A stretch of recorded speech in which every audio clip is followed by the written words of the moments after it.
Hello and welcome to Devil's Advocate. How should we understand what's happening in Pakistan, and how do Pakistanis respond to proof of ISI involvement in 2611? Those are the two key issues I shall explore today with the country's former Foreign Secretary, Shaharyar Khan. Shaharyar Khan, you come to India at a time when the Rana Headley trial in Chicago has revealed details of ISI involvement in 2611. As a former Foreign Secretary, how do you respond to what's emerged? Well, frankly, I know that in India these days, the media is highlighting the Headley trial over there. I think there is no doubt that at some stage in the past, the military had relations with Lashkar-e-Taiba and various others. Whether they have maintained those as directly as Headley seems to bring out, I personally have my doubts, and my doubts are because it does not help Pakistan to engage in this kind of activity. Let me tell you some of the specific details that have emerged in the court in Chicago. The United States official indictment says that an ISI officer, a Major Mazhar Iqbal, was Headley's handler. He gave Headley $25,000. He discussed with Headley on emails how to attack the Shiv Sena office in Mumbai. He asked Headley to reconnoiter the Chabad house in Mumbai, and Headley frequently met him to get instructions. And all of this is in emails. There are the man's diaries. People have checked some of the phone numbers in the diaries, and they're genuine and accurate. Surely that's convincing proof. Well, I think there's no doubt that whoever this Major Iqbal is, was in touch with this man. But I think the crucial question is, was Major Iqbal acting under instructions from the ISI hierarchy? Or is he one of these people who are operating more or less on their own at the lower level? Now, as I said, I very much doubt that an institution like the ISI or the military would actually sanction something like that. But the evidence is there, and let me tell you that right now in Pakistan, there is a great deal of soul searching with regard to how reliable our military is after bin Laden, after Karachi. There's something very interesting what you've just said. You question whether the ISI officially is involved. Yes. But you do seem to accept that it's possible that a junior ISI officer, maybe in some sort of personal rogue operation, was involved. That you don't seem to deny. Well, I think I would certainly accept that. And I think as Foreign Secretary, I was aware sometimes of this kind of tenebrous activity by the lower staff. I mean, let me be specific. Who was Colonel Imam? Was he actually taking orders from the head of the ISI, and later on he left the ISI? He may have been fired for his commitment, for his zeal, and later on he is an operator who is caught by the Taliban and actually killed by Just for the Indian audience, Colonel Imam is in fact a former army officer, yes, connected to the ISI, yes, who was close to the Taliban and who got recently killed by the Taliban. And you're saying that if a Colonel Imam could exist and operate, then in that same penumbra, a Major Iqbal or a Major Ali could be operating as well. Could be operating. Let me quote to you what Headley has also said to the court in Chicago. He says that the ISI provided the Lashkar-e-Taiba with financial, military and naval support. And then Charles Swift, who's Rana's American lawyer, has been even more explicit. He says it is difficult to tell the difference between the ISI and the LET. They work together, and every LET commander has an ISI handler. Well, as I said earlier, the evidence seems to be fairly clear-cut. But the evidence points to certain people, to Major Iqbal and various other people like that. I don't think, and it's because I believe that no ISI head would actually want to do something so drastic as Mumbai. It would be so counterproductive, and it has proven to be counterproductive. I don't think they would be engaged. You're saying to me that this could be a rogue operation. You don't believe it's an official operation. Let me put this to you, whether rogue or official, how will people in Pakistan respond to proof of some sort of ISI involvement in perpetrating terror against India? Because that is tantamount to official Pakistani involvement. And this time, the proof doesn't come from Indian sources. It comes from an American court through the American media. Well, people in Pakistan are very wary of US at this point of time, let me tell you that. But I think there's no doubt that this kind of evidence that is coming out of the Headley and the other man, Tahawar's trial, is going to lead to a great deal of negative reaction in Pakistan. I mean, I can tell you that the media is already reacting to this. We have some elements of the media which are very right-wing, if you like, but the majority, the mainstream, is very, very concerned. And they're concerned at what the military has been up to all these years. And I think there's a great deal of soul-searching. And this goes right down to the civil society, students and others. Now, the truth is that since 2001, when the Indian Parliament was attacked, successive Pakistani governments have promised that jihadi or terrorist organizations based or operating out of Pakistan will not be allowed to carry out terror strikes on India. And yet, 10 years have passed and the terror continues. And today, it's not the Indians alone who are complaining, but your closest ally in the world, the Americans, are disillusioned. They even seem to be angry. As a former foreign secretary, doesn't that worry you? Well, it does worry us. And I think, I mean, I'm teaching these days, and let me just tell you, Karan, that I've just finished an exam in which all these questions were asked. And I would say 99% of the students were against any kind of support for things like Lashkar-e-Taiba, etc., etc. 99% of your students are against supporting Lashkar-e-Taiba. I've seen the answers myself, top university, all of them say we have to stop cross-border to resolve Kashmir and all that, you see. Most of them are absolutely clear that this is wrong if it is happening. And this is what the media has been saying.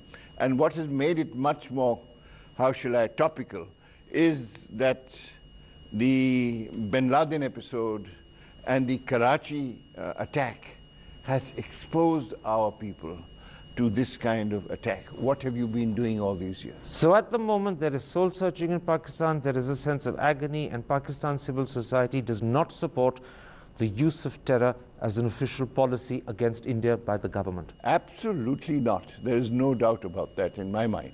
Let's then come to a second issue that is in the news. After the terrorist attack on the Mehran naval base in Karachi, people are asking, how safe are Pakistan's nuclear weapons? As a former foreign secretary, what's your answer to that question? I think there's rightfully a lot of speculation that if we cannot protect the naval base, if we cannot fight bin Laden when he's been living there for 5 years in Abbottabad, then what about the question that you asked? But in my own mind, I have no doubt whatsoever that on this particular issue, the safety of our nukes, there is no need to worry, there's no anxiety. And on this issue, the military and others are absolutely, totally focused that we would not allow anything to happen there. What about the possibility of jihadi sentiments or jihadi sympathizers infiltrating your security agencies, as happened in the case of the assassin who killed Salman Taseer, the governor of Punjab, this January, and thus acquiring fissile material and going on to facilitate a dirty bomb? How high do you rate that danger? Yes, that possibility is there, but I think our people are conscious and cognizant of this, and they will take preemptive action not to allow people of that ilk to be anywhere near the... But they didn't succeed in the case of the security agencies and the man who killed Salman Taseer. Salman Taseer was a sitting target, and when he was assassinated, yes, every other security man there watched and didn't do anything. And the assassin was then hailed as a hero. Yes, that is true, but I think you have to distinguish the killing, assassination of one man like Salman Taseer, who stuck his neck out in the cause of blasphemy and various other religious causes, who was in a way, I'm sorry to have to say this, asking for it from the extremists. We have extremists. Let me then give you another example. Only as recently as 2003, 2004, Air Vice Marshal Khalid Chaudhry of the Pakistani Air Force informed the Americans, as WikiLeaks has recently reported, both in Pakistan and in India, that in fact, F-16 supplied by America were being sabotaged, and as he put it, they were being sabotaged by Islamists amongst the enlisted ranks. Isn't that corroboration of the very fear I'm talking about? No doubt. And I think all of us who have been observing this sort of trend of extremist Islamization, all of us have felt concerned about this. But no one is more concerned than the present military authorities. And I think those who are that way inclined, I think they will no longer be allowed to have effective control or influence over. But with your hand on your heart, can you 100% rule out the possibility of jihadi sympathizers infiltrating the security forces and managing to secure fissile material and create a dirty bomb? Can you really 100% rule it out? I think on that score, I would say that I would be not 100% but 99% sure. So there is an element of fear. People are very conscious of that, you see. And it would be a total disaster. I don't think that would be allowed to happen. There's no doubt that there's a surge of Islamization and right-wing opinion, but I don't think it'd be allowed to get close to those very, very sensitive areas. Mr. Shaharyar Khan, let's take a break at that point. I want to come back and after the break talk to you about how people in Pakistan view the future of their own country. Where is Pakistan heading? That's in a moment's time. See you after the break.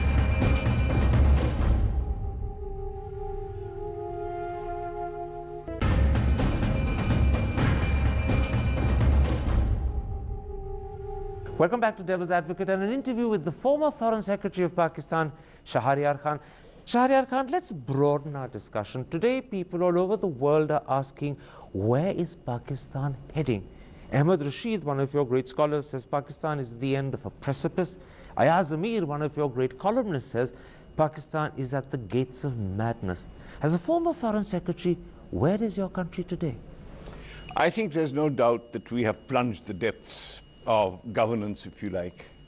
I think the problem here is that over the time that we've had a civilian democratic government, we haven't gotten out of the sort of background of the civilian government not being able to deliver. And as a result, you have this precipice syndrome that Ahmed Rashid has referred to. But let me say there are two or three very important things that have happened. One, that the democratic process of 2008 has actually taken root. And I think it is very difficult to change that. Two, that the Supreme Court has really played a very important role in Pakistan affairs in trying to manage the country in a proper manner. And the third one is that there is a very general feeling in the public that we have to get over these crises, economic, terrorism, tension with India, that we have to get over, and the public reaction is very strong, and we have a very strong media now. I don't deny that there may be a few seeds that might blossom, but at the moment the landscape is barren. And the problem is, this is clearly not what Muhammad Ali Jinnah intended for Pakistan in 47. Where in the last 63 years has your country gone wrong? Well, number one, that we didn't react sufficiently strongly to military rule. We've had military rule most of our lives, number one. Number two, Mr. Jinnah's ideals of a secular Islamic country were trampled over soon after his death. And one of the sad things is that whereas, for instance, in India, your leaders remained for some time, Pandit Nehru, Vallabhbhai Patel, others, etc., our leaders were knocked out within 2 years. First of all, Jinnah, after that, Liaquat. I think this led to military rule, and military rule has meant that the feudal mafia of Pakistan has maintained its hold even on democratic civilian affairs. I think this is where we have failed. What about something else? Given that Pakistan was created consciously as a separate state for subcontinental Muslims, was it inevitable that fundamentalist and extremist forces would dominate and overwhelm public opinion? I don't think it was inevitable. I think it could have been managed. A surge of Islamic feeling was obviously going to take place. But don't forget, Karan, that every time a real election takes place in Pakistan, the right-wing parties lose out. They don't gain, they lose. The right-wing parties are placed there by the military. Until a Zia or a Musharraf comes and props them up because he wants to use them. Exactly. Musharraf too.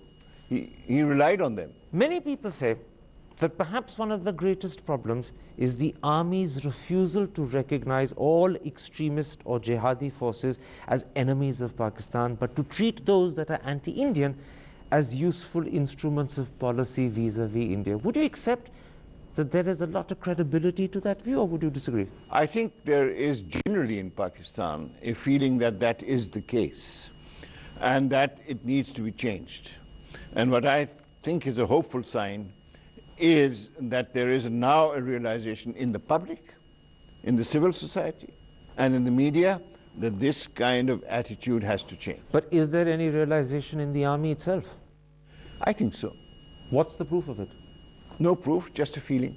Just a feeling that now, after bin Laden, after Karachi, after all these things, surely they must think that terrorism is our major concern, not India. Are you sure that's not just hope against hope? Because in India, the perception is that General Kayani regards his army, in fact, he said this publicly, as India-centric. The perception in India is that he's not as well disposed to this country as Musharraf was.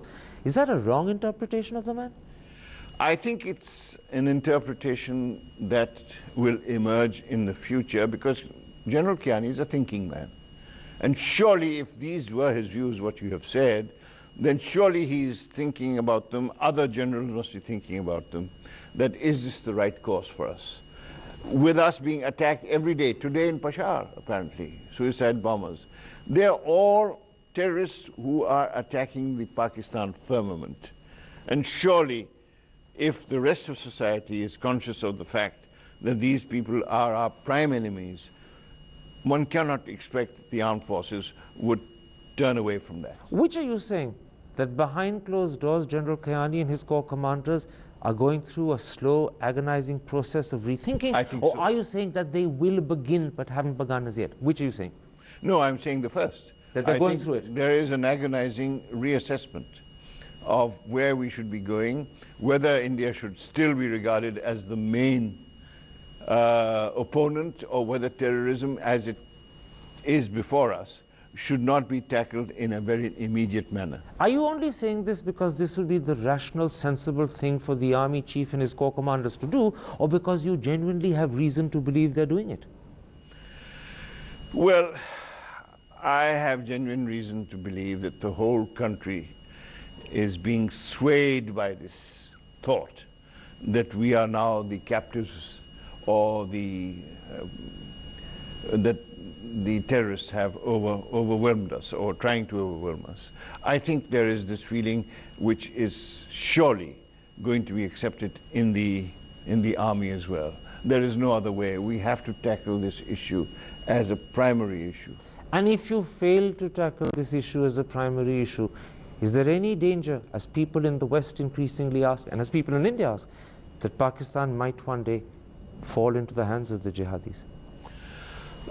I don't think that is a very likely prospect, frankly. As I said, that the terrorists and the right-wing parties, they make a lot of noise. They are very committed people, I don't doubt that.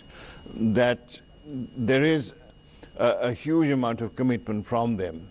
But the actual numbers voting with their feet is very small. So civil society and the old secular ethic of Pakistan that Jinnah had in mind will ultimately, even if it takes pain, prevail.